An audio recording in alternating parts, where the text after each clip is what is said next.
What's up, guys? You know those phases in life when you just, reflect on everything and it feels like nothing is moving. You're standing in the same place and you're not improving in something and life is just sucks.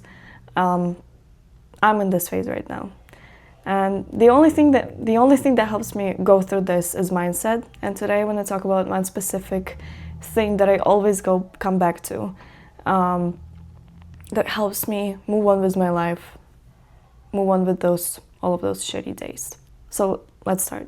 Going through immigration and moving to a different life feels like every aspect of your life resets to zero. And it's not only about like material stuff that like you don't have a house, a car, and like you have to, get all of this first. But like the social life, you don't have any friends, so you have to go out and start from the beginning, building relationships and stuff. Or maybe you're entering some like work and you're absolutely new there and you have no idea how do you do everything. And culturally also, the people are different and you just like don't know even what and where and how to act.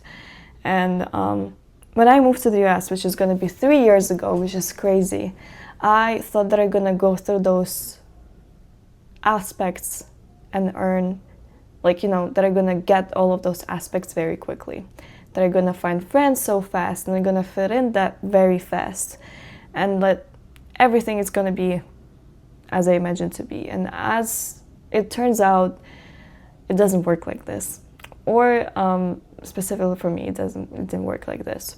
And I feel like it's like with everything, when you move to a different city or you move out from parents or go to college or you quit your job and start something yourself. It's just like you don't know what the heck you're doing and like where do I even start. It feels like you are starting a new life at some point. And I don't even know what aspect to choose to talk about, but let's just add academics, for example. When I moved to the US, I went straight to high school, and I started soon taking hard classes. I was taking hard English classes, and it was horribly hard. I came into the class, and then the first weeks it was horrible. I could not catch up. I did not know what's going on, and I just wished for it to end. But at the beginning I kind of understood that this is how it's going to be, because I am English second language and I am new to school and the system and everything. So I kind of accepted this, and I was definitely very anxious and very stressed during class, but I understood that this is okay.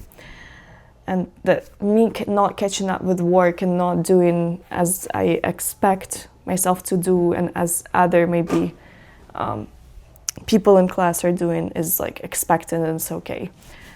But in 1 month, I still didn't have the results. I still was the worst in class. How I was telling to myself that I feel like I'm the worst in class. I'm just not catching up, and just like no matter how I work, I'm not I'm not getting the results I want, and I suck at writing. We had to write most of the junior year English, and just like I suck at those essays, and 4 months going through, and I'm just like I still suck. I'm so bad at it. I just feel like I'm not improving. I can write an essay still first semester, and in the end of the year, second semester, I still felt like nothing is moving. And I was asking myself, like, why am I like that? Why do I suck so hard? And I was working, at home. I was writing those, practicing at home. I was doing all the work that I'm supposed to do. The only answer I could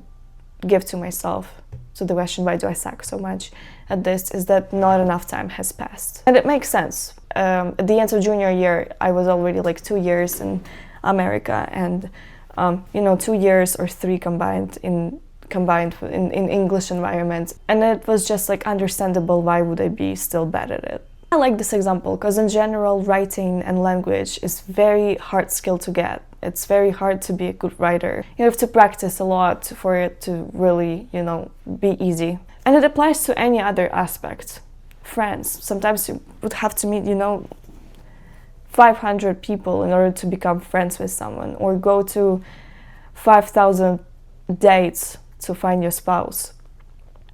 With everything like this. In the end, it's all about time, and it's all about the evidence of practice you do. I don't believe in magic or anything, but for me, how I imagine it is that, those habit trackers that you can print out, and there's going to be those bunch of circles, and you have to fill it out or mark it every day when you complete the habit. For example, 10 pages of reading. And it's you choose for yourself 30 days, 60 days, you have to do this habit.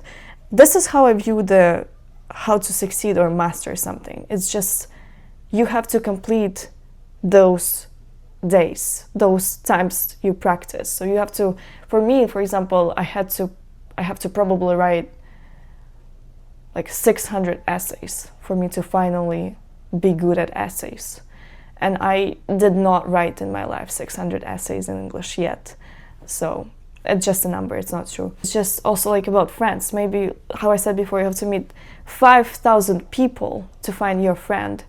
Or, for a piano example, people say that you have to practice 10,000 hours. I don't know if it's true or not to become really good at piano. But the hardest thing here is that you don't know how many check marks or circles you have to fill in before you actually start to feel progress, or before the progress begins. And so I always think that imagine giving up before you have 10 of those circles to fill out to succeed. So the hardest thing is to keep believing in it. Every time you go, to this state again, that why do I suck at this so much, or why am I still single, or whatever.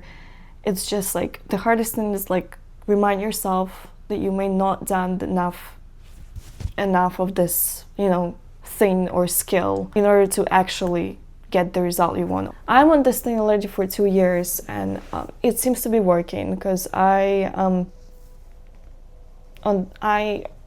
constantly have those periods when I'm just why is it not going? It's not only about English, about everything in life. Why am I still on the same level or whatever?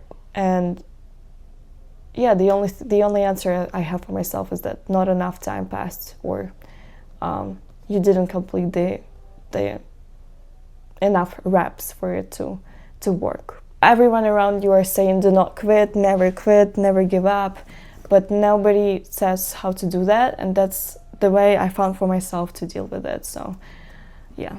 Sometimes you might feel you want somebody to tell you those words and to encourage you to do stuff and tell you the words of encouragement, but if you don't have those people around you, you also have to remember that you have yourself, and it's very important to learn how to encourage yourself, and learn how to not bully yourself in your brain, but how to support yourself. It works for me, and I really love this idea. So if it's something to it, or if it turns out not to be working, I'll let you guys know. Thank you so much for watching, and don't forget to subscribe, and I'll see you.